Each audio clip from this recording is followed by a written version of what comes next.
Baxmışam ki, eyniləşməyə doğru gedirəm, bu məni xoşbəxt eləməyib. Təhsil məncə ən gözəl dəstəkdir insana ki, özünü tanımada və doğru istiqaməti tapmağa biraz təkan verir. İnsanlar dediyim kimi tənbəlləşdiyi üçün daha gülməli və bəsit videolara yönəlirlər. Dərindən düşünməmək üçün, özümüzdən qaçmaq üçün əlimizdən gələni eləyirik. Məqsəd insanlara daha informativ postların çəkilməsidir. İnformasiya azlığı yox, informasiyasızlıq var. Əslində İstanbulda maraqlı yerləri gəzib görən insanlar çox olur. Hal-hazırda insanlar çox səthi yaşayırlar. Hər hansı bir maskalanmış bir hədəfin varsa, o zaman da təbii ki, uğursuz olacaqsan. Nədəsə informasiya vermirəmsə, o kontentin mən əslində kontent saymıram. Hal-hazırda insanların acılıq çəkdiyi mövzu nədir? Azərbaycanda əslində informativ postlar bəyənilmir.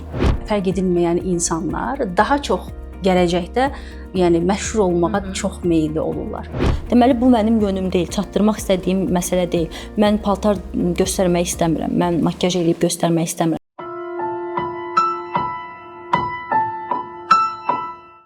Salam, əsas özüm, əsas gözümə xoş gəlmisiniz. Bu günləri belə deyim, çox maraqlı sahədə işləyən bir xanım qonağımız var, Nərmin xanım. Influencer marketinq meneceridir. Təbii ki, bir çoxları tanıyır onu, amma bu günləri onu daha yaxından və öz işi haqqında ümumilikdə tanımaq üçün bu videoya dəvət elədik. Xoş gəlmisiniz. Salam, xoş gördük. Təşəkkür edirəm ilk növbədə dəvətiniz üçün və sizi yenidən görməkdə çox şadam. Qarşılıqlıdır həqiqətən də. Belə deyək, hal-hazırda, yəni bu dövrün ən öndə olan bir sahəsində işləyirsiniz. Yəni blogerlik deyə bilərik ya da influencerlıq deyə bilərik ki, bu sahədə hətta bir şirkət də qurdunuz ki, bir çoxlarla da işləyirsiniz. Bu tamamilə başqa bir məsuliyyətdir. Biraz öz sahənizdə, yəni hətta bu sahəyə necə qərar aldınız ki, belə bir şirkəti qurasınız? Yəni bu marağınız, ümumiyyətlə bu istəyiniz necə yarandı? Bu haqqda biraz məlumat verə bilərsiniz? Əslində mən tamamilə fərqli bir yöndə təhsilimi almışam. Yəni Korey dilini bitirmişəm, Korey dili tərcüməçilik. Hər zaman belə deyək, uğurun arxasından qaçan biri olmuşam. Hər zaman istəmişəm ki, mənə aid olan bir işdə işləyim. Korey dilində işləyərkən gördüm ki, mən o deyiləm. Və o zamanlar 7-8 il öncə əslində Azərbaycanda influencerlıq yeni dəb olurdu, reklam sektoru yeni inkişaf eləyirdi. Mən çox təsadüfən bu işə başladım əslində. Dediyim kimi, uğurların arxasınca qaçarkən öz restoranımı açmaq qərarına gəldim. Sonra orada əslində bir feil yaşadım və əslində bu feil mənə yeni bir qapı açdı. O feildən sonra mən getdim başqa bir sahəyə yönəldim, yəni marketinq sahəsinə. Qlobal bir şirkət özünə CRM olaraq birini axtarırdı və niyə də olmasın deyib öz CV-mi verdim. Və həmin şirkətə qəbul oldum. Ən aşağı yerdən başlamışam. Sadəcə markalara cavab verirdim ilk növbədə və gördüm ki, bu işi çox bəyənirəm. Markayla da işlədikcə daha da dərinə getmək istədim. Özüm bu işin arxasından qaçdım. Bir tərəfdən digital öyrənmək istədim, bir tərəfdən account menecerliyi öyrənmək istədim.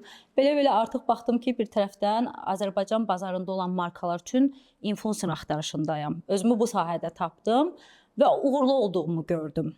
İllərin təcrübəsi olaraq da əslində marka və blogerlərlə çalışdıqca dedim, niyə də öz brendimi yaratmayım.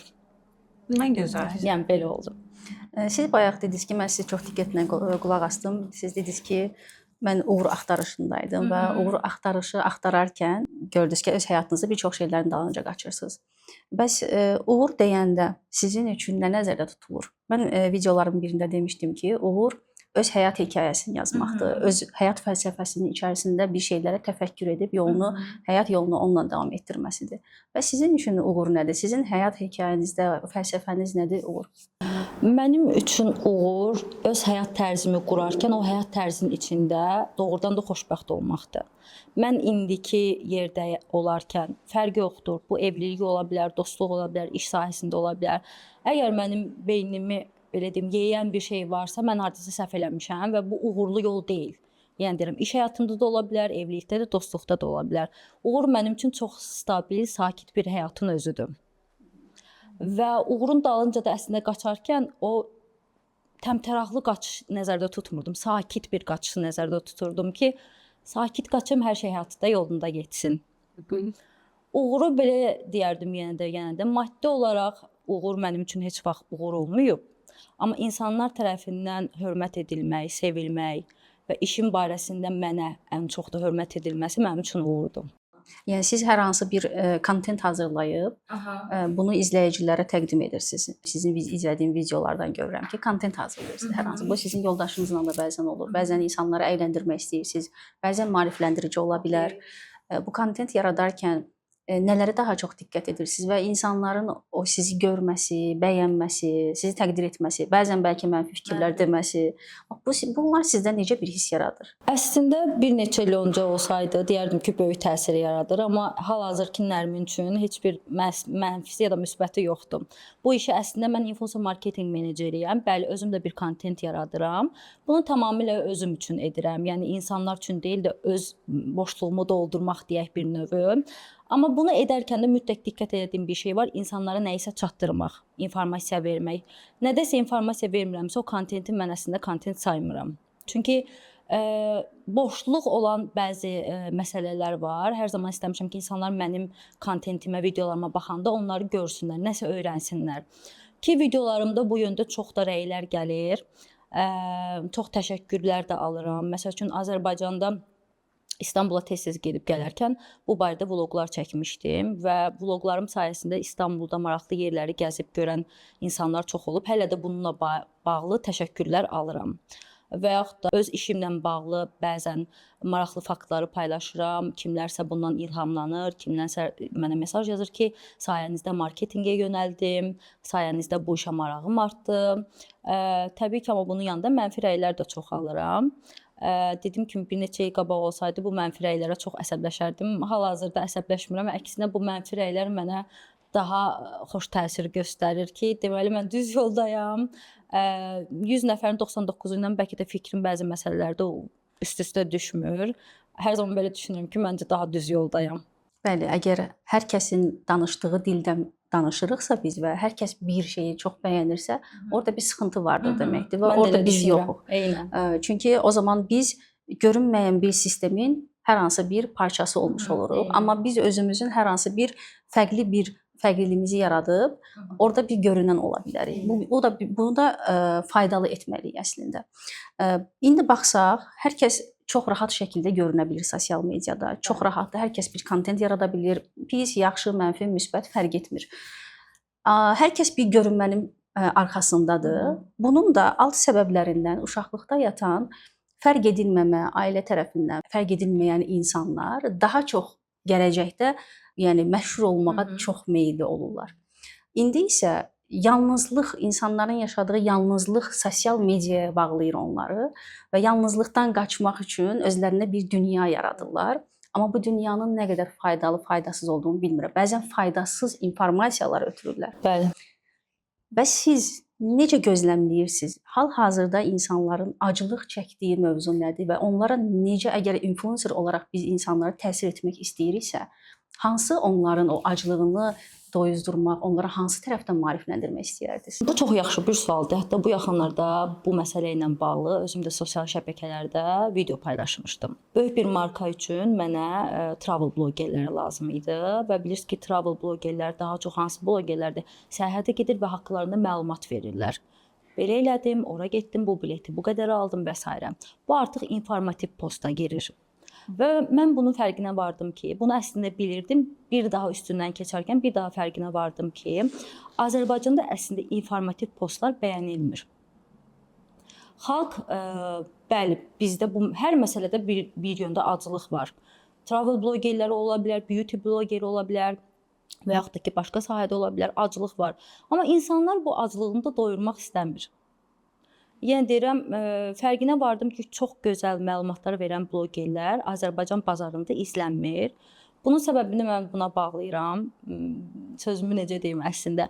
Məncə insanlar düşünmək barəsində tənbəlləşiblər və postlara girib əgər bir şeyi biz diqqətlə qulaq asırıqsa, bu bizim vaxtımızı, beynimizi yorur. İnsanlar dediyim kimi tənbəlləşdiyi üçün daha gülməli və bəsit videolara yönəlirlər. O videoyu sona qədər baxmaq onun belə deyim, marağında olmur. Düşünürəm ki, bu bazarda çox aclıq var, yəni informativ postlara. Amma blogerlər də bunun fərqindədir ki, bu postlar çox da izlənilmir. Ona görə də bəzi məsələlərdə izlənmə daha ön planda olduğu üçün yenə də tənbəl post dediyimiz postlara keçid edirlər. Bu nədən qaynaqlanır? Çünki insanlar hal-hazırda həzz dünyasıdır, həzz dalınca qaçır və tez-tez o videoları sürətli keçid etməklə ona ilk 5 saniyədə hansı xoş gəlirsə, ona fokuslanırlar və yaxud da ki, insanların acısından, kədərindən danışdıqlarında onlara daha çox məndən xəbər verdi, məni kimsə gördü, mənim acımı da kimsə fərq etdi deyə ya da o videolara, yəni ya da o cür yazılara fokuslanırlar. Amma bunun da içərisində dərinləşməyi çox bacarmırlar. Yəni bir şeyin acısını, kədərini, empatiya qurmağı da dərinləşməyə bacarmırlar. Çünki hal-hazırda insanlar çox səthi yaşayırlar. Qaçış var. Qaçış var. Çünki həzz Ya dalınca gülmək qaçırlar. istəyirlər, gülməli videolara baxırlar ya da məsələn sevgi acısı çəkir, ağlamalı postlara baxırlar. Çünki o sırada onun yenə deyirəm informativ posta ayıracaq nə zehinlə, nə də vaxtı yoxdur. Əslində aclığımız sadəcə sürət də deyil, hər şeyin sanki qaçış var, yəni sürəti ona əlavə edirik. Yəni qaçışımız özümüzdəndir, duyğularımızdandır, emosiya.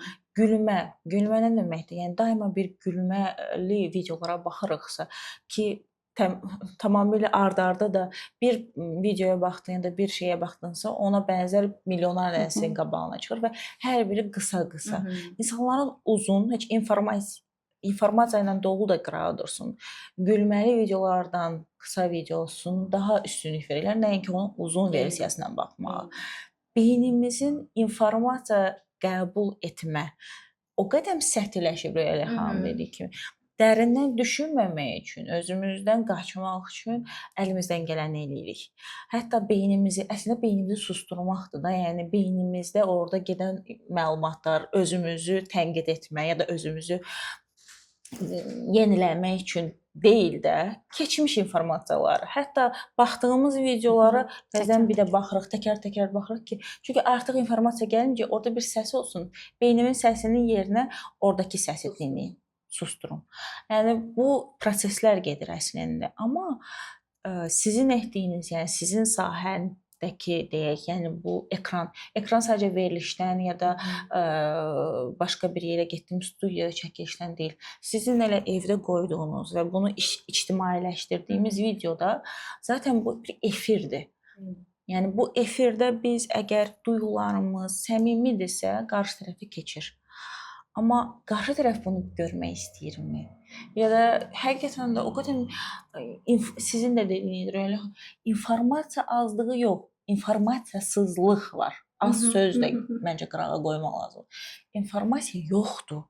İnsanların baxdığı videolar və bunun trend formasında gedən indi bəzi platformalar var ki, bilmirəm indi adını çəkək, TikTokda gedən bəzi videolar var ki, hər kəs onu edir. Və orada bir mənanı kənara qoydum. Heç bir məna bu dəqiqə axtarmıram, amma bir necə deyim, irəliləməsimi deyim və yaxud da bunu və o bir gün sonra dəyişə bilər, fərqli bir videoya çevrilə bilər. O qədər sürət var ki, Trendlər çox tez dəyişir. Nə? Əslində bu sektorda, bu bazarda informativ postlar paylaşan blogerlər var. Onlar da niyə görə trendlərin dalınca qaçırlar? Həmin kütləni tapmaq çox çətindir. Siz bir ildə 100 min izləyiciyə çata bilərsiniz, hansı ki o dediyimiz kütlə öz beynini düşünmək istəmir, tənbəlləşdirir. O daha çox tez izləyir onu. Amma sizə xitab edən o kütləni tapmaq, o 100 mini bir ildə çatmaq var və yaxud da 10 minə bir ildə çatmaq var. Bundan mən bildiyim qədərilə çox bloger şikayətçidir ki, mən informativ postlar paylaşıram, olmur, alınmır və məcburdur ki, trendlər paylaşsın, insanlar onlara daha çox gülür, insanlar onlara daha çox reaksiya bildirir. Mənim də bu xoşuma gəlmir, amma hal-hazırda bu sahədə də çalışdığımız markaların istədikləri də onsuz da daha çox izlənmə olur. Böyük bir kütlə. Böyük bir kütlə olsun və yaxud da böyük bir həmin orada məcbur deyil informativ post paylaşsın bloger. Sadəcə o həmin məhsulu böyük bir kütləyə göstərməkdir. Zaten efir odur ki, yəni nə qədər böyük bir Bəli, kitlə sənə bəli. baxırsa, o qədər də satış edirsən. Zaten blogerlərin də əsas belə deyim, öndə olmaq planlarından biri daha sürətli və daha tez böyük bir kitləyə gedim çatım. Amma Buna bəsir, görə də trendlərə bəli, uyğunlaşırlar. trendlərə uyğunlaşmaq. Amma məsələ hər kəs öz dəsti xəttini yaratmaq deyilmi? Yəni öz fərqliliyini necə qoyacaqsan ortalığa ki, hər kəsin öz dəsti xətti olmalıdır. Mən Royali olaraq, Rugiyə xanım olaraq, Nərmin xanım olaraq mən fərqli nə edəcəm? Deyə bilirik məsələn bunu. Bu yaxınlarda mən özüm öz səhifəmdə bir başlanğıc yaratmışam belə deyək. Necə bloger olmaq olar Azərbaycanda? Belə bir videolar çəkirəm. Bu videoların arxa fonunda nə edirəm, nə çəkirəm, günümü necə planlayıram və hər zaman o videolarda da qeyd edirəm ki, məqsəd insanlara daha informativ postların çəkilməsidir. Görək və özüm də bunu bir challenge-a dönüşdürmüşəm ki, dekabr ayına qədər mənim səhifəmdə necə bir yeniliklər baş verəcək. Bu yöndə geri dönüşlər alıram. İnsanlar qeyd edir ki, maraqlıdır bu prosesi siz necə eləyirsiniz və s. Öz ətrafımdan da bloger dostlarımdan da alıram. İzlənmə bəzən çox da az olur, çünki görürəm ki, insanlar öyrənmək istəyir, amma yenə də baxmaq istəmir. Çünki nəyə görə? İnformasiya çoxdur, vloq uzundur. Bu məni heç də məyus eləmir. Deməli, o video 2000 insanın qarşısına çıxırsa, yüzü belə maraqlı olsa mənim üçün okeydir. Mən hal-hazırda öz sosial mediamda keyfiyyətə önəm verirəm, nəinki kəmiyyət. Çünki yenə deyirəm, bu mənim tam olaraq öz işim deyil. Sadəcə bir tərəfdən də bu yöndəyəm deyə etməyə çalışıram. Azərbaycan bazarında öz üzərimdə challenge edərək öyrənirəm. Öyrəndiyim çox şey var, amma biri də var öz üzərimdə test edim, digər blogerlərdən deyil. Amma dəyişmək məsələsinə gələndə yenə deyirəm, bizi izləyən kütlə o qədər ki, eyni şeyləri görmək istəyir. Bazara yeni dəyişkən biri girəndə əslində ona çox da tez adaptasiya ola bilmirlər, uyğunlaşa bilmirlər. Və həmin yeni gələn bloger də eyni məsələyə gəlir, eyniləşməyə çalışır digərləri ilə, bir yöndə tıxanıb qalır. Bəs siz dediniz ki, Türkiyə ilə Azərbaycan, yəni Türkiyədə də blogerlərlə işləmisiniz ki, bura ilə fərq varmı? Yəni oradakı sistemlə buradakı sistemdə bir dəyişikliklər varmı? Fərq görürsünüz? Oradakı bazar təbii ki, çox böyükdür və böyük olduğu üçün də bloger olaraq da sayı çoxdur və artıq orada bazarda oturmuş bir sistem var. Fərq yoxdur, böyük, balaca, hər kəsdən çalışır. Marka da çoxdur, davamlı olaraq onlara hədiyyə gedir. Bizim ölkədə bu sahə inkişafdadır, bəli, deyərdim ki, hətta 2025 ili çox uğurlu bir il oldu. Amma yenə də Azərbaycana gələn markalar daha çox böyük blogerlərlə çalışmaq istəyir. Mikro blogerlər bir yerdə qalır. Halbuki mənim düşüncəmə görə hal-hazırda mikro blogerlərin digər insanların üzərində etkisi daha böyükdür. Daha səmimidirlər. Çünki onlar bugün başqa bir su brendini, sabah başqa bir su brendini reklam eləmirlər. Səmimi öz içindən gəldiyi üçün bunu çəkir və yenə deyirəm, tək Türkiyə bazarında yox, digər ölkələrdə də mikroblogerlərin gücünü hal-hazırda bunu heç bir marka danmır. Amma Azərbaycan bazarında bu biraz çətinlik dönəmidir, keçid eləmək. Çünki dediyim kimi markalar böyük blogerlərlə çalışıblar hər zaman və düşünürlər ki, bu daha uğurlu bir strategiyadır. Amma mən özüm şirkətimi quranda bunu dəyişəcəyim yönündə addımlar atacağımı özümə söz vermişdim. Onsuz da elə də oldu. Çalışdığım blogerlər çox da böyük blogerlər deyildi, amma kütlə üzərində etkisi böyük olan blogerlər idi. Və zamanla da ki, onlar da böyüdülər. Hal-hazırda da çox yaxşı markalarla çalışırlar. Nə gözəl, həqiqətən. Başqa mənim sualım yoxdur, Rəylə xanım, sizin sualınız varmı? Birlikdə çox daşdıq, dəyişə bilərik. Tamam. Əgər kütləyə təsir etmək istəsəniz, daha çox kütləyə nəyi ötürmək istəyərdiniz? Nəyi demək istəyərdiniz? Nələrə diqqət etsin? Hansı tərəfdən maariflənsinlər? Bizim çünki kanalımız da maarifləndirmə üzərinə olduğu üçün və siz necə nə məsləhət görərdiniz? Hər kəs öz belə deyim, bacardığı bir işi görməlidir. Sosial mediada insanlar elə bilir ki, hər kəs eyni olmalıdır. Bu paltar paylaşırsan, mən də belə paylaşım. Bu makyaj eləyirsən, mən də.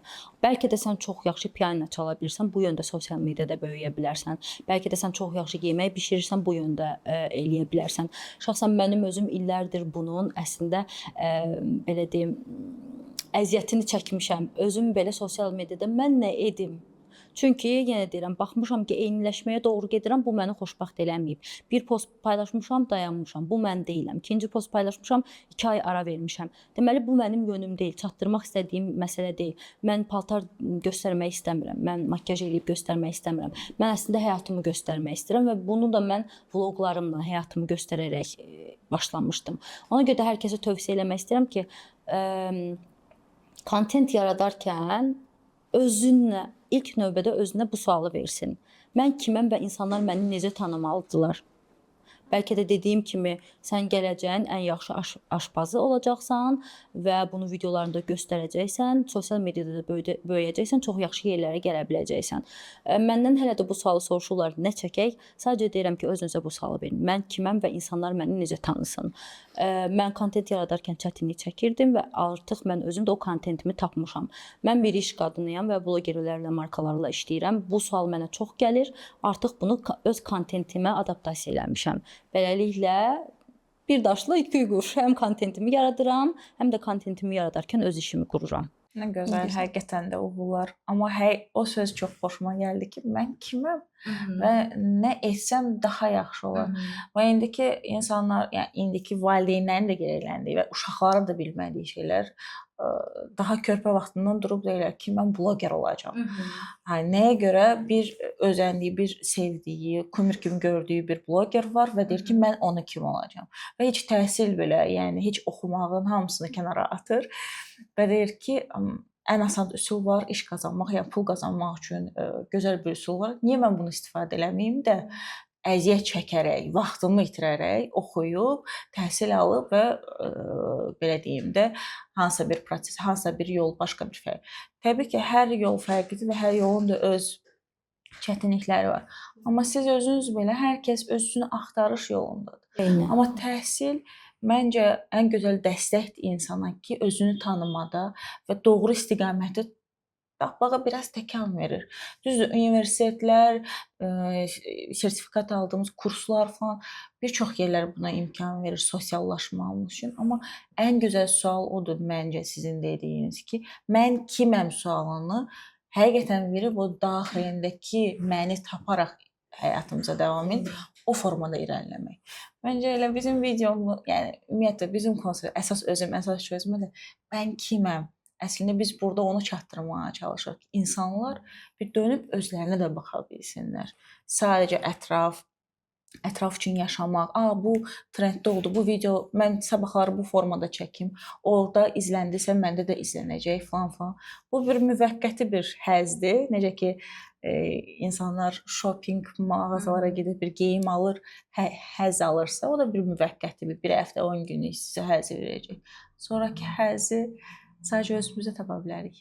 Amma həmin sualın cavabını tapsalar, bu işə onlar sırf keçici deyil də doğrudan da iş kimi görəcəklər və bu onları daha xoşbəxt eləyəcək. Çünki bu əslində bir işdir, peşədir, bəli, çox yaxşı qazanclar da var. Amma dediyim kimi özünüzü tapanda və insanlara, doğru kütləyə, doğru kontenti verəndə və sizi insanlar doğrudan da tanıyanda ki, doğrudan bu insan kimdir, mən bunu nəyə görə izləyirəm? Bunun üçün də ilk öncə insan özünə səmimi olmalıdır ki, mən kiməm deyəndə. Çünki sən özünü təqdim etdiyində maskalanmış şəkildə deyil də, özün necəsənsə və əgər özünün fərqindəsənsən ki, mənim fərqli bir tərəfim var və bunu mən necə faydalı şəkildə qarşı tərəfə ötürə bilərəm, bəli, bunu istifadə etməlisən. Amma hər hansı bir maskalanmış bir hədəfin varsa, o zaman da təbii ki, uğursuz olacaqsan. Ona görə bayaq sizin dediyiniz kimi bəzi blogerlər və yaxud influencerlar başlayırlar, sonra yarımçıq qalır. Çünki nə istədiklərini bilmirlər, nəyi ötürmək istədiklərini bilmirlər. O baxımdan da yenə də bilmədilər ki, mən nəyi istəyirəm, necə faydalı olacağam və insanların ehtiyacı nədir bu yolda. Ona baxmalıdırlar. Yenə də səmimiyyətdən keçir. Həm özünə, həm də qarşı tərəfə. Təbii ki, izləyiciyə də səmimi olmalısan. Tanımaq. Bəli. özümüzü Onsuz da o tanıyırıq. həmin şəxslər özlərinə səmimi olmadıqca içlərində bir fırtına yaşanmağa başlayır. Onların o xoşbəxt olmadığını açıqca görmək olur və reallıqdan da uzaqlaşmağa başlayırlar. Bunun şahidi olmuşam dəfələrlə. Yəni heç olmayan biri kimi öz həyatını göstərdikcə əslində onu inandırır özünü və bir müddət sonra birdən çöküş yaşayır.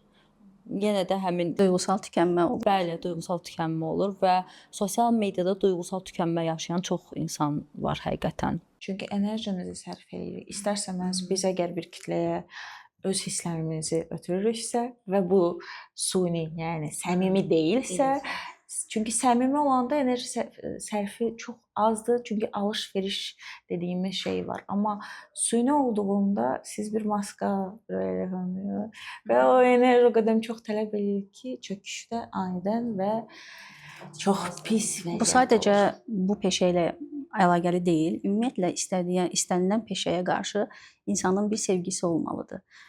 Ya etdiyini sev, ya da sevdiyini et. Əgər əlində deyilsə sevdiyin bir şey etmək, o zaman etdiyin bir şeyi sevəcəksən. O sevməyi hansı yollarla onu sevəcəksən, onu tapacaqsan. Amma yenə də sevgi olmalıdır. Hər hansı bir çıxar yox. Çıxar olacaqsa, orada təbii ki, fail olacaq, siz dediyiniz kimi. Eynən.